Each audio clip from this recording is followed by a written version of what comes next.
Hey everybody, DJ here. Welcome back to DJ Tutorials. This is part 3 of the Epic Text Tutorial series. This one's going to be on materials and shading, but by the end you should have something that pretty much looks roughly like this. You could go on to doing a final render, but we will do a couple parts on volumetric lighting and things like that to get the scene looking really, really nice. And if you could, please hit the like and subscribe button before we begin. That really helps me out and the channel. So here we are inside of Blender, and before we really get started on the materials, we're going to do one thing as far as the geometry is concerned, and you may have already done that if you were thinking about it from the uh, previous part. And what we're going to do first is I'm going to turn off the inside of navigation here. I'm going to turn off the orbit around selection, and I'm going to turn on depth here so that it automatically will go to the depth of whatever it is I click on to rotate around that area. And you may have noticed, whoops, that I'm just going to turn off this plane right here in the background for now so we don't accidentally click on that. So the edges here are going to be really sharp. And if we look at the material preview, you can see that there's quite a sharp angle change there. So what we're going to do is we're going to use a bevel modifier to soften this edge a little bit. Now, I already know that I'm going to set a bevel weight on these, but that's only because I know how to use this. And if this is your first time, it's understandable that you wouldn't even know where to begin, or even perhaps that this is an option for you. But basically, what we're going to be doing is adding a modifier here. So in the add modifiers, we're going to go down to bevel, and it kind of sets things a little bit weird. It kind of makes everything really sharp, which may or may not be what you want. And for me, it's definitely not what I want. And what it's doing is it's basically trying to add a bevel to like kind of soften these edges. But when you have all of these other uh, edges here that are really tight and close together, it can't go any further than whatever the smallest edge is. And I apologize if that doesn't make sense, but it's the best way I can explain it. But basically, what we need to do is we need to add a limit to this, okay? And if you look in here, there's a bunch of different things, but really what we're going to go with is weight. But before we actually use that, we have to set those weights. So if we go into the regular solid mode here, go into edit mode, we want to select the edges that we want to bevel. So it's for me, it's going to be these big shapes here. You can choose to do whatever you want. If you want to do it around the entire object like this, you can feel free to do that. But I'm actually not going to do that. I'm just going to add a little bit of a bevel weight to these sort of angle changes here. So you're more than welcome to add them wherever you want and take the time to do that, but I'm going to just do it in a couple areas. So we're going to select here and here, and you'll see again for those of you who are returning, or if you're just new watching this particular part, in the bottom left, you'll see the screencast keys, but I also have a keyboard. So you can check that out. And down here at the bottom, we'll go here, here, and on the other side here, right there. And yours is going to be different, obviously, because you have different initials than I do, or whatever it is that you're choosing to do with your text. Yours will be a bit different, and I do recommend doing something different. You shouldn't be doing exactly the same thing as me unless you're having a really hard time, and at that point, um, doing exactly what I do will help to begin with, but definitely do your own sort of unique project. Okay, so I have selected these areas that I want to create the bevel effect here. And if you hit N, you can turn on and off your tools on the right here. And what we want to do is click on this drop down here that says Item. And then in here, under Transform, go to where it says Edges Data, Mean Bevel Weight. And you want to turn that up to 1. You can either type it in or left click and drag across. And then we should start to see here the bevel will be, oh, we have to turn on the limit method here to weight. And now we can basically decide what that bevel looks like. So I'll zoom in a little bit more so you can see it. Holding shift will make it a little bit easier to move. And we are now controlling the geometry of that bevel there. And you can feel free to add that bevel weight wherever you want, whatever makes sense to you. We're really only going to be seeing the front of this for the renders, but you can add them wherever you want. You can add them around the entire edge, whatever it is that makes sense to you. And in order to keep this crease here at the top, I'm going to go with 3 segments to try and keep that a little bit tighter. Maybe add a little bit more. Maybe we'll go to like with 13 or something like that, just to give it a little bit more geometry. And we can try something like this. Maybe just a little bit, just a little bit, just to soften it up so that it doesn't look 100% perfectly square. So great, once we're done with that, we can go ahead and get started on doing some materials. Now, this part of the tutorial is going to be, I'm going to be sort of skirting around some more detailed stuff that I normally would do in a very beginner's version. If you do need a lot of help on this, you can feel free to take a look at my basics tutorial on geometry or geometric shapes rather, and that one will show you a little bit more about how to deal with regular shading and some image texturing and things like that. But we're going to try and I'm going to try and make this a little bit more simple, but also it's going to look very complex because we will be creating PBR textures. So the first thing I'm going to do is I'm actually not going to use this texture here, this orange for the bevel. I'm actually going to use the same as the sides. Now, you can do whatever you want. You can add as many materials as you'd like. But for me, as far as what I like and the aesthetic that I really want to go for this one, I'm going to keep this as the sides. Now, we don't have to actually go into the edit mode, select this, and then assign it or anything like that. What we can actually do here is let's hit this little shield because it's going to protect the material even if it's not used. So we're going to hit this right here. Then you're just going to click this slot and we're going to change this to sides. And once we do that, now it still keeps its material slot, but it's using the shading of the sides shader. So whatever changes we make here, we'll also make changes here, okay? So we're going to start with the face, and this one is going to be a very interesting sort of like aluminum look. And we're going to start off by creating, and for right now, we're just going to use the previewer EV mode to like preview this stuff, but we will end up using the cycles engine to finalize how this is all going to look. So just keep that in mind. So what we're going to do here is we're actually going to start with a texture. So if you hit Shift A here, go to texture, and we're going to go to Musgrave. Now this, I'll explain really quickly. If you've never used this before, this is a procedural texture. And before we start really getting involved here, make sure that you go to Edit, Preferences. You need to go to Add-ons and then type in Node for Node Wrangler and make sure this add-on is clicked on. It helps you a lot to move around inside of the node viewer.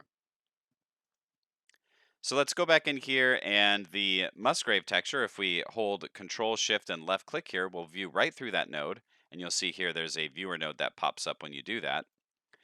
It basically creates what's called a procedural node. And one more thing before we continue here, let's go into preferences, go to navigation, turn this one off and this one back on, and then hit full stop or period on your numpad to go back into here. Let me turn back on the screencast keys. There we go. Okay, so shift, control, and left click will view through different items inside of your node viewer here. And if we look through the procedural node for this texture here, and we zoom in down here, we can start to left click and drag these different items. Okay. Now, before you use this, you want to make sure that you apply any scales that you've done to your object. So I'm going to hit Control A, which will apply the scale, and make sure that you had your text selected here. And that will apply the scale. Hopefully you did that before you added the bevel. Otherwise, you might have to change this amount here to fix it again. But I had already done that before, so I didn't have to worry about that. So getting back to the procedural node here for the texture, basically what this does is it will map on a texture that will have an unlimited amount of detail level quality. You can zoom way in and it will retain its quality, and way out and it will still retain its quality, instead of an image map, which will depend on how high resolution that is. So you can change these around, make them as, scale them up or down as much as you want. You can play with these if you like, or change these different textures. But really what we're going to do here is we're going to create vertical lines that you would see on something like a plate of aluminum. So How we do this is we're actually going to add something here. We're going to hit this or click on this so that it's selected and hit Control T, and that will bring up a mapping node and a texture coordinate. Now you can do this on your own without hitting Control T with Node Wrangler if you'd like, but Node Wrangler just makes it a lot easier. And instead of generated, you're going to left click and drag this object input here over to vector. Okay. So that's going to change this up a little bit, but I'll show you in a moment why we're doing this. So what we want to do is we want to stretch this in a vertical fashion up and down so that it makes a bunch of consecutive lines. Okay. And before we really start to play with this one here, if we just leave it sort of, at this 25.9, and you think, well, how can we do that? If you look at this mapping node, you'll see that there's this scale right here. And if you play with these, you can see that it's scaling it in the X direction and the Y direction if you hold Shift, left click, and drag. And you can basically smash things down, scale them up, whatever you want. So you may have seen, as I was doing that, basically the answer to the puzzle of how do we actually make this into vertical lines. So if I hold Shift and I left click and drag Y, you can see that I'm dragging it in the vertical direction. So something like that. Then if I take the scale here on X and I left click and drag, that is going to create these vertical lines. Okay? And just to make sure that we're all on the same page, I just did a really quick look for aluminum panel, and you can see that there's basically all these vertical lines for a lot of these. Not something like this, but really something like this is what we're going for, or something like this right here. I guess that's a stainless steel one, but aluminum I've seen like this one here, brushed aluminum. So it kind of has that same effect. So that's really what we're going for with this particular look. So the next thing that we can do here is we can take this, and I actually want to scale this up a bit more, maybe something like that. And you can play with these here too if you'd like. You can pull this up and it will kind of change how it's rendering those vertical lines. Okay. I would not play with the detail too much. I would leave it at 1 or 2 because we really don't need that much detail when it's stretched like this. And I wouldn't play with the lucanarity right now. We're going to do that in another one to show you how to kind of make some stuff. So don't worry about that. But basically, the dimension here um, and the lucanarity and things like that really won't do much when we're stretching it at this level. Okay, trying to keep this a little bit more simple for you guys.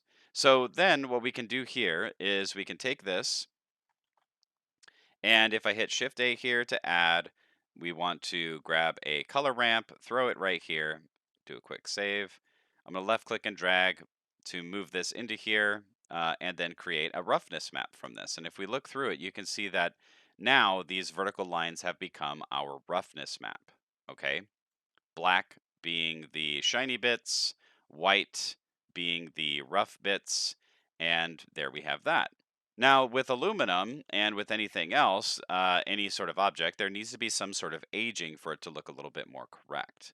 So, what we're going to do here is we're actually going to use an image texture. Now, you could use a Musgrave or a procedural node to make this, but I find that for dirtiness and things like that to kind of mess up your object to make it look a little bit more aged, image maps just seem to be a little bit better than using these procedural nodes, in my opinion. They're at least a lot faster, so we're going to be using that for this one.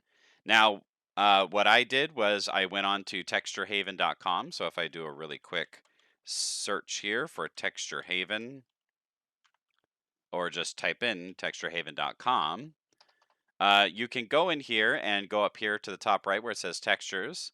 And these are all free for you to download. They're really, really great. And I use them for like so many things because they're amazing. Um, and what I used on mine is what's called ground gray. Okay. So if we do a search here, I think we can do a search here, ground gray. There we go. So I used on this one, I actually used the ambient occlusion map to create my roughness. Now you can use anything that's a black and white value or a black and white image to create your roughness, but if you want to use the same one that I did, download this one here, and I use the 4K PNG. So let's go back in, and what we're going to do here is we're going to hit Shift A, go to Texture. We're going to add the image texture right here, go to Open, and then navigate to wherever you saved that texture. So let me see here, ground gray 4K, and then the AO right here. And since we're going to not be UV unwrapping this one, to map these images, what we're going to be doing is basically using this procedural texture coordinate and a mapping node to map this image onto this plane here. So really what we need to add here, or you can actually hit, if you select this here, you can hit Control T. And we already have a texture coordinate node, so we really don't need that one. But if you take the object, left click and drag, and place that into the mapping node, and if we hit Control Shift, left click this ground gray PNG right here, we can look and see what that looks like in here. Now, it might take you a little bit of time if you got the 4K PNG. There's a lot of data in that image, so it might take a little bit to load that up, or if it's too much for your computer to handle, you might need to download the JPEG or a smaller size. But for me, this works out just fine. Then basically from here, what we're trying to do, or what we're going to be doing, is we're going to be using this to dirty up the image that we're mapping here using this procedural node. So before we really start playing with the mapping or anything else with this particular image right here, what I want to do is I want to kind of preview what this is going to look like. So if you go to Shift A to add, and go to Color, Mix RGB, and place that there, then we're going to move this over a little bit. Then what we're going to do is we're going to take this one and we're going to plug this into the top of the mix color node here. Then we're going to take the bottom one and we're going to plug it into the bottom. Then what we want to do is we want to change this to screen, because what we want is we want the white parts to kind of like be playing over the top of this image here, okay, to kind of dirty it up a bit. So if we look through here and we see that mix, if we drag left to right, it's just a mix between the two. But if you take this and you go to screen right here, it's going to add the white bits over the top. I mean, add will do the same thing, except for it actually adds the values together, whereas they're basically two different types of operations and there's math involved, but we're going to use screen instead of add. Um, that is basically how that works. And if I click, or I left click and drag here on the factor right here, you can see that it's taking away or adding to it. Then what we'll do here is we'll just take this and we'll put that into the roughness map and view through there. And you can see that now our material now has a bit more of like a dirtiness to the top of it. And you can control how dirty that is. The next thing we're going to do here is we're going to add another color ramp right here. And that's going to control the overall dark and light values of our roughness map. So if we left click and drag this over, you can see that it's making it more and more rough. And if we take the black and pull it over, it's making it more and more reflective. Now make sure that on your principled BSDF here, you have metallic on all the way, because this is going to be a metal. And the specular here, you can kind of move this up if you'd like. It's really up to you on how you want to do that, because we're not going to make a specular map. And make sure that anisotropic is all the way up, which you're not seeing anything on here yet because this is a preview. But once we go to the cycles view, then we will be able to see this a little bit easier and what's going on. The next thing we're going to do is we're going to be adding a bump map to this using the output here to create sort of a bumpy texture. So there's a semblance of some kind of extra geometry when in reality it's just flat. So if you hit Shift A, go to Vector, add your bump map here, take the color here, pipe it into the height, take the normal here, pipe it into the normal output, and it looks like garbage. And that always happens, especially in Eevee, when you have it coming out of here like this. So make sure that you put this to a 0.1 or something lower. We'll probably end up somewhere around a 0.01 here. for the bump, but it's really up to you on how you want to deal with that. Now that we have this whole preview of what this material looks like with just the roughness and the bump map here, what you can do is also go down here and change the scaling of your image if you'd like. If you want it to be 0.5 because you want that to be a lot bigger. So if we view through here, and if I take this back to a 1, you can see that it's smaller. And then if I change this to a point, let's say 2, you can see how much bigger that's getting. You got to be careful because however high the resolution is of that image, it will start to look really pixelated if you stretch it too much. And on my final of what I did, I ended up around a 2, so I actually uh, scaled it up so that it's tiling quite a bit more, and we see it kind of like this here. And if we view through the principled BSDF, that's more or less how I am going to have that.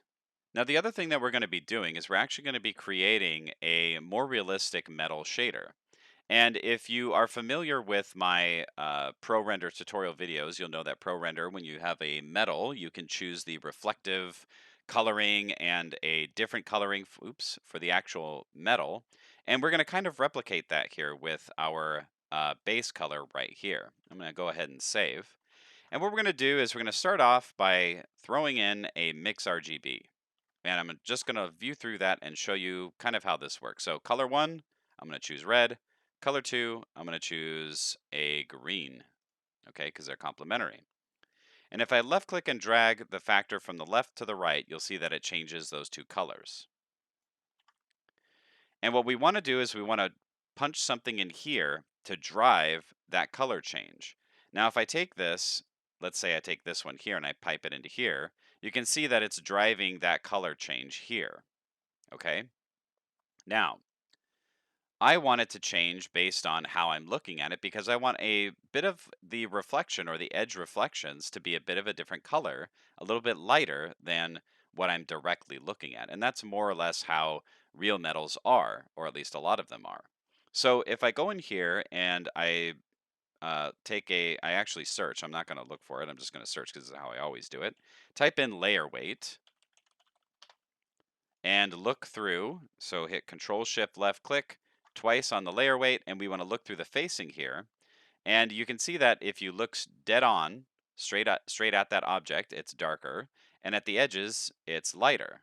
And depending on how you're looking at the object, it's actually changing that darker value and the lighter value. And if you take the blend here and you click to the right or left, you can actually tighten where that point is that is darker or lighter. So I'm actually going to take this down to a 0.6, take the facing right here, pipe it into right here, which is the factor, and then look through the mix node again. And now you can see that as I'm moving around the scene, those colors are now changing. And if I take the mix node and I put that into the base color here, and I view through the principled BSDF, based on where I'm looking, it's changing the reflected color versus the direct color that I'm looking at. And for a metal, and you can look up the PBR actual realistic metal RGB values if you want, but I'm going to just do it in a very simple way. I'm going to go here to the first color and I'm going to pick a darker tone, and that's going to be basically what the real metal would be colored as. And then the color 2, I'm going to go and I'm going to make this a lighter color and move to the side, move around, and you should be able to see some kind of change. It may be slight or it may not, depending on how you're changing your layer weight blend mode here or the colors that you choose. For example, if instead of this white value, I go with red, you can see that now you can see that reflected color there is quite different. So that's really going to be up to you on how you want to colorize your metal. I think this little bit of a blue tint here is actually kind of nice. It gives a little bit of a cooling effect as you go to the side of it. So it's just a little bit of an added extra detail to your object. One more thing that you can do here to make your layer weight a little bit more obvious is that you can use a color ramp, or I'm going to save real quick before I do this, go into color and throw in what's called an RGB curves.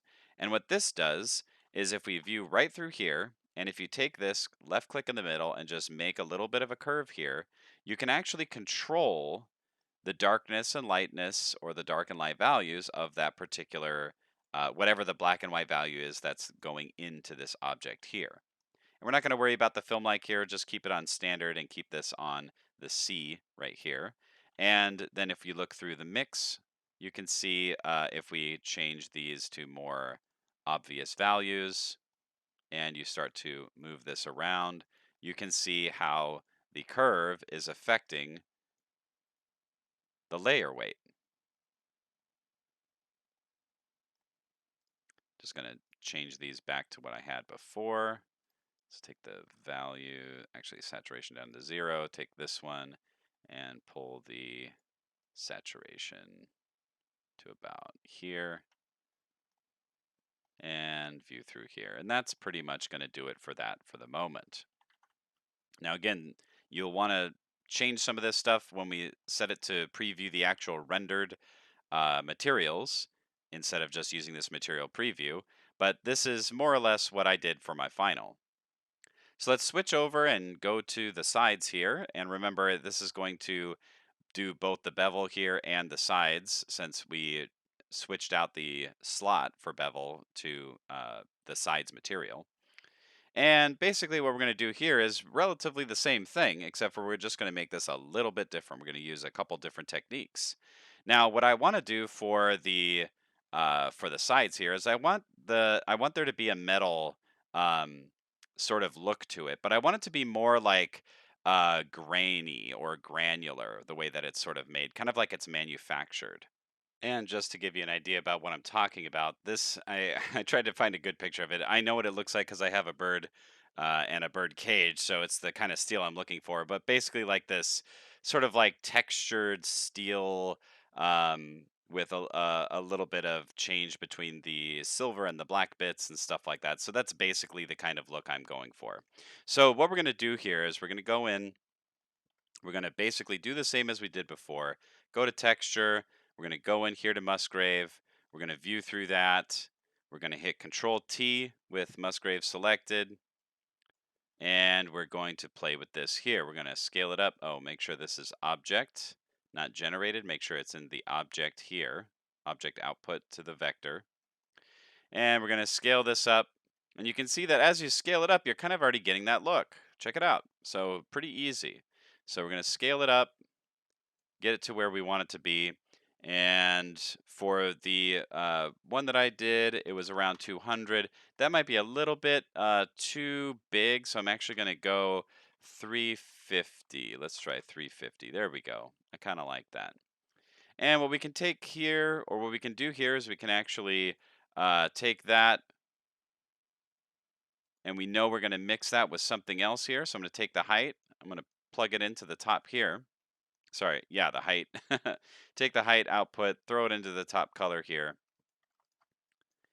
And the next thing that we're going to do is we're going to do another Musgrave, but we're going to use this as kind of like it's going to create a little bit of an effect here. It's going to sort of make some areas more rough and other areas not as rough. And how we're going to do that is we're just going to take this one here, duplicate it with Shift D, take object, throw it into the vector, take the vector here, throw it into here, view through there, and we're going to make this rather large. So a smaller number means that it's going to be bigger.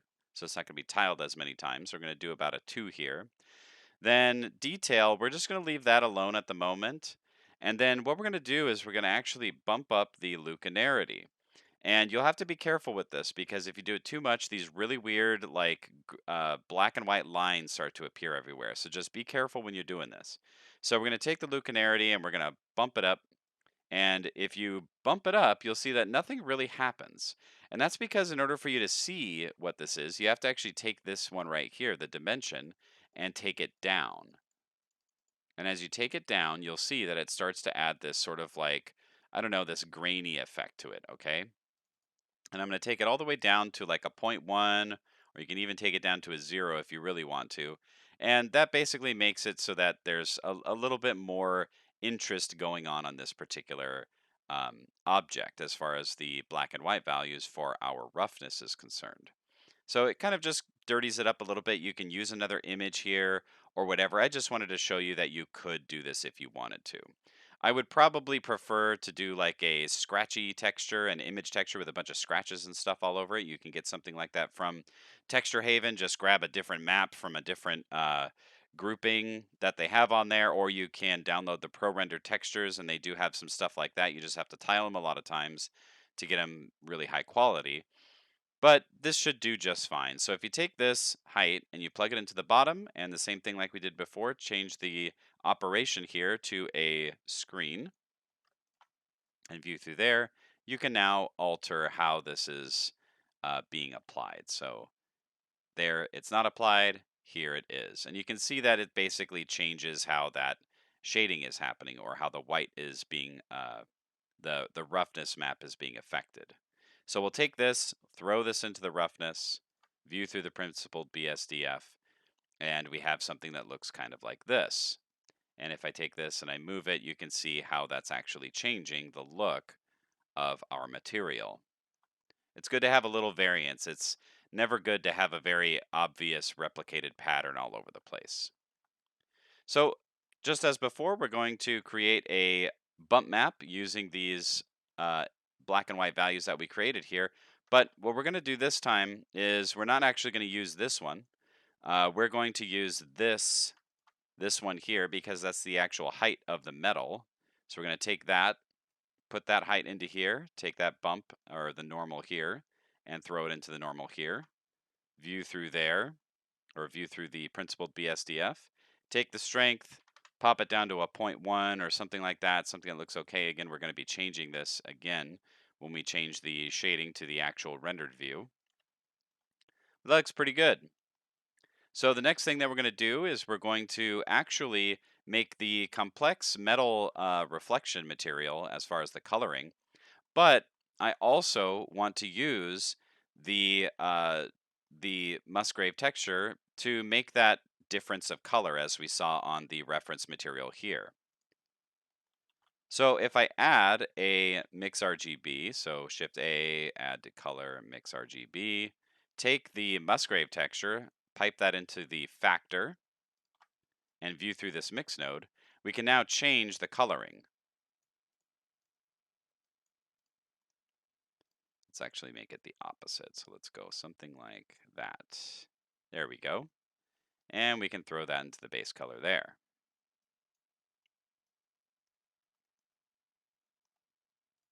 And we can alter this something like that. There we go. So look at that. That looks pretty good. Seems pretty accurate, or at least close enough for this tutorial. You can always play with this more. And the next thing that we're going to do is we're actually going to create that other effect. So if I go here, you can actually copy and paste. So let's go to the face up here, the face material. Let's select these, Control C to copy, go back to the sides, Control V to paste, and immediately hit G. Move these nodes over. We can delete this one now. And then basically all we want to do is we want to take this that we have created here and this one that we created here and mix those together. So if we select this one here, Shift D to duplicate, take the bottom color, and only because I know what's going to happen here, you probably don't know, or if you do, good for you, but take this one, you're going to plug it into the top, okay? Then this one up here, we're going to plug into the bottom. And basically with all these operations, whatever happens, the input number one is basically kind of like consider it your base. And then whatever's in number two is whatever the operation is going to mostly be like controlling. So if we take this and we change this to, for example, color right here, and we view through here, now the color of this is being applied to the mix node or the color input that we did up here. And then we can take that, throw that into the base color here, and now we can control what these colors are. And you can see that now you can control the reflected color to whatever you'd like. You can change the base color to whatever you'd like and all of that. Play with it, get a color that you like, and that's going to pretty much do it for that material. Now there's one last material here, and that's the light. And this one's kind of the easiest one. It's basically whatever color you want. So if you go orange, you can make this 200. And you're not going to see it until you go to the rendered view in cycles. So I'm going to go ahead and save here. And the cycles is selected here. I have my GPU. Go up to Edit Preferences if you haven't done this yet. System. Change to your GPU or your mixture of GPU and CPU renders or render devices. Save before you do this, especially if it's an OpenCL graphics card like mine. And we can kind of see what it looks like with the ray tracing on. Now, you can see that it looks a lot more dull. There's not a really bright, environment to light this scene. And that's because we don't have any environment lighting yet. But you can see that there is some kind of effect going on here. So let's take the strength to the emission, actually turn it down to a 50. And we're going to add an environment texture. So go here to this little world properties button. You're going to go to surface. So click this drop down. You're going to click on this little dot right here that says color. Click on environment texture. And when this opens up here, just click the little folder that says open. And if you don't have any, you never fear. You can actually use the exact same one as I am. Instead of Texture Haven, go to HDRI Haven. And the one that I used is called Aircraft Workshop 01. So you can go to HDRIs up here, do a search for aircraft. And there it is right there, Aircraft Workshop 01. And that's the one that I used, and it's the one that I'm going to be using right now. And you can feel free to download whichever version you want. I have the 4K version, but download whichever one you think is actually going to work for you. And if you can, donate to this group. They have amazing things here. They have a 3D model haven that they're creating, the HDRI, and the texture haven. So if you can, donate. So let's go ahead, navigate to your HDRIs. I'm going to bring up the aircraft workshop as I said.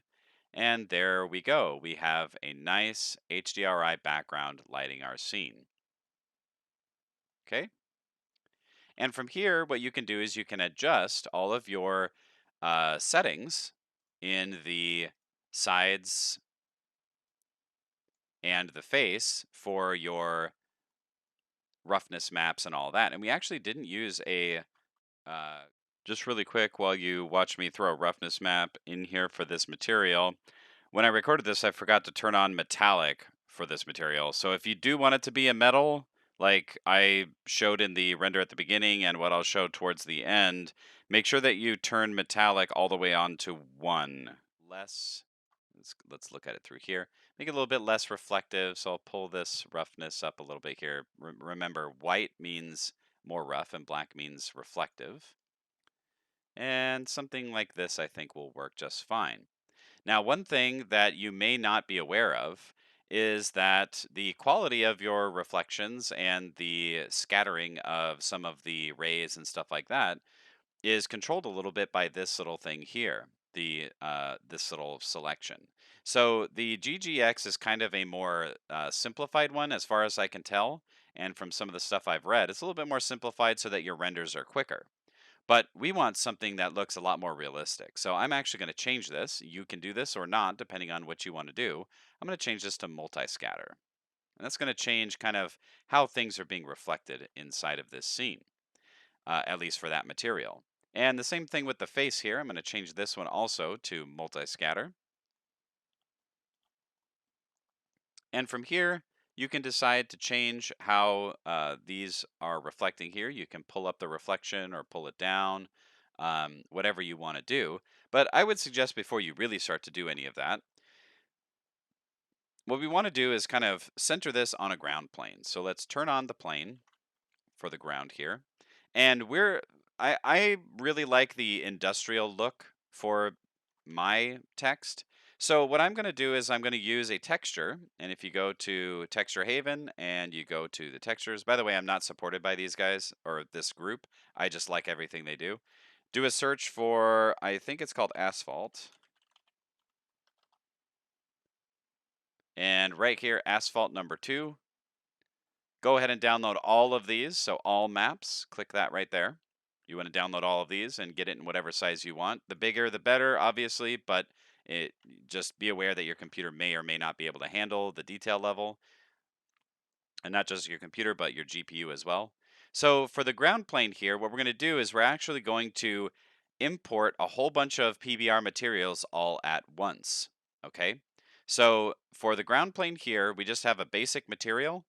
Click the principled BSDF, hit Control Shift T, and you're going to now be importing multiple textures. Okay, so we're going to go to Textures, and I'm going to try and find that asphalt right here, asphalt 02 4K. Click and drag all of them, or hit A to select all of them, and then click this right here that says Principled Texture Set. Boom. Save. I'll always save before you're going, especially with OpenCL. You never know when something's going to happen. And you can see that it's tiled really huge right now. And what we're going to do is we're going to take that and we're going to go over here to the mapping node. And you can left click and drag down to select all of these. And we're going to set this at, I think a 5 will be fine. Nope, let's try 10. There we go. Something like that. And it's really nice because the crack's going right through here. Now, I really like this texture, and I already know how to sort of change this, but if you didn't, it would be, you kind of go, okay, well, that's nice, but I don't really like what's going on here. Well, the great thing is we can change all of the values here to match more or less what we kind of would like to see. Now, the background's not going to be visible later, and actually, when we do the volumetrics in a later part, you're not going to be able to see this reflected HDRI at all. But for people who don't want to do the volumetrics, I'm doing this part anyway, so you'll get a lot out of it. So if you go here to the world settings, sorry, not world settings, the render properties here, go down to film and then click on transparent. And that will make it so that we don't have to render that area over there and we can just focus on seeing what's right in front of us and what's going to be in our final. So I'm going to hit Control S to save here. And with the ground selected, and I turned off the overlays here, you can turn them on and off right up here. What I'm going to do is I'm actually going to change the color to be a bit darker. And what we can do is hit Shift A, go to Color, go to RGB Curves, pop that right there. And just like we did with the other element earlier, we can left click and drag down. And we can make this a darker sort of asphalt that you might see kind of at night or something like that. Okay. Next, what we're going to do is we're actually going to add something that I go over in a lot of my tutorials. And we didn't do it for the other metals because I don't think it's really that important for this particular piece. But what I want to do is in real life, as you move by an object, it gets more and more reflective. And the more sort of like down angle you look at something or straight on, the less reflective it is. So technically, this ground plane, the more that we kind of come down to an angle like this, the more reflective everything should be. But it doesn't really work that way automatically using this particular shader right here. And we can actually shift that or change how it works by adding a layer weight. So if you do a search for layer weight right here, then we're going to add an invert. And I go over this a lot more in my beginner's class on basic geometric shapes, but for right now, just trust me that this is how it works. So if we look through the facing here, we pop this up to a, let's say a 0.9. And if we look at it, you can see there's that dark stuff right there. Let's actually go over here to displacement and let's turn this off. Let's just unconnect that for the moment.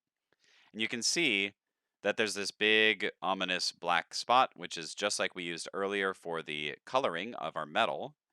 And if I take that blend and I move it down, you can see that it's a little bit less of a gradation.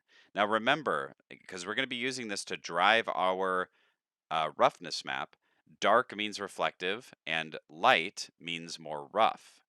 So if we go at an angle, it should be more dark, not more white. And that's why you need the invert. Okay.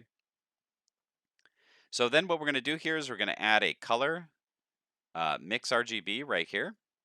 And since we are going to be taking the black value here and multiplying that to our regular roughness map that we imported, we're going to take this, put it on the bottom, take the operation here on our mix node, take the operation, change that to multiply. We're going to view through this node and then take the factor and pop it up. And you can see that the back got darker and the front stayed relatively the same. And if we take that and move it back, you can see that it goes back to the standard. So let's pop that up, view through the principled BSDF, and now you have a more reflective surface depending on how you are viewing it and at what angle. Now, this might be a little bit much, and it is very reflective right now. It looks like it just rained or something like that. We can actually take this, add a converter, color ramp, and just take the black value here and make it a little bit less reflective. Now, one more thing that I'm going to do here is I'm actually going to add a specularity map because I think that it's needed for this particular material. And what we're going to do is we're actually going to take this color ramp and we're going to duplicate this. I'm going to move it right here. And I'm going to switch these colors. I'm going to take the left one. Actually, this is easy enough. I'm going to take this left one here.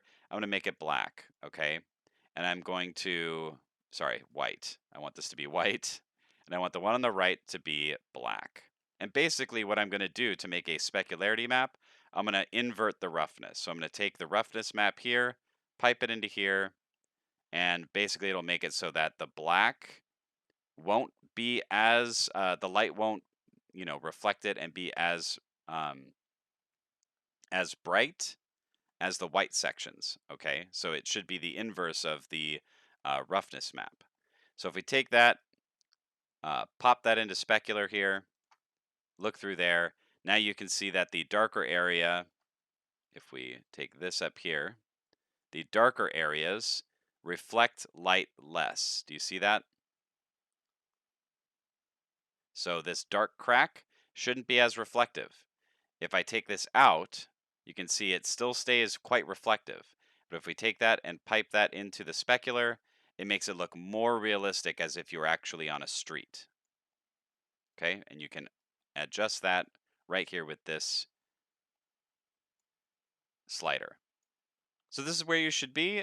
You have a floor here, you have a lit up text, and you have your materials put on the side, and you can change those materials, adjust them, make them look however you want. Uh, you know, make them dark, make them light. Don't use metal, do use metal. Whatever you want to use is totally up to you.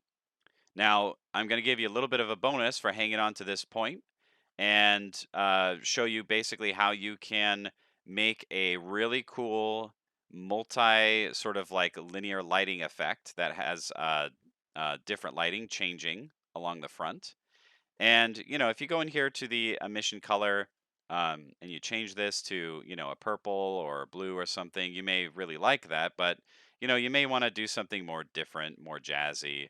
And in order to do that, what you need to do is you need to create something that will drive the coloring that's piping into the surface here. So if you want to try it on your own to see if you can figure it out, go ahead. I'll give you a moment and you can pause it here. And now I'm going to show you how to do it. So hit Shift A, and we're going to actually use a texture. You cannot use a color ramp. If you just look through the color ramp, it's basically just going to drive a regular color. So if I change the white here to let's say a red, and I pull this over, it's changing the overall color, but it's not actually changing anything as far as like from left to right, it changing colors. So what you actually have to do, I'm going to delete this for now. What you have to do is you have to add a texture. So if you hit Shift A, go to texture, and then go to gradient texture, pop this right down in here. Then what we're going to do is we're going to hit Shift A and we're going to add a color ramp. and take the color, put it into the color ramp, and view through that. Now to make it a little bit easier to see, we're going to change it from black to a green. And the white, we're going to change to a red, just so it's really easy to see what's going on. And now you have a color change from the green to the red. And you can take that color and pipe that into the color emission and then the emission into the surface. And now you have a different colors that are now lighting up this text. And it looks really, really neat. You can actually animate this stuff and do other cool stuff with it. Now, just to show you something else you can do here, if you want all the colors of the rainbow, so to speak, you can change this from RGB to HSV, change from near to clockwise or counterclockwise, and then just change your colors around, and you can make them pretty much every single color that's on the color wheel here, and it will either go in clockwise or counterclockwise fashion to get all of those colors. So, if this were me, I might do something like this to have a really cool, um, you know, transition from a dark blue to this like more light green or something like that. So this is basically how you create something like what I showed on the front of the video, and that's pretty much how you can do that. So from this point, I would say you could go on to your final and do a final render and all that kind of stuff. And if you want to, you can skip to that particular tutorial, but we're going to do some other stuff before we do a final render. We're going to be adding a volumetric lighting effect and other stuff like that that is taxing on your hardware, meaning your computer, but it does make some really cool effects, and I do think that it's worth it just to show you guys how to do that. So that's going to be it with this particular part. You can feel free to change up all of your materials, change the coloring, change the color of the lights, make your metals not metals, whatever you want to do, it's completely up to you. And just a disclaimer and a caution, don't get too married to the HDRI lighting in the background because that will have an effect on our scene, or there won't be that much of an effect on our scene, rather, when we add the volumetric lighting. So just keep that in mind when we go on to the next part. And I will see you guys next time on DJ Tutorials.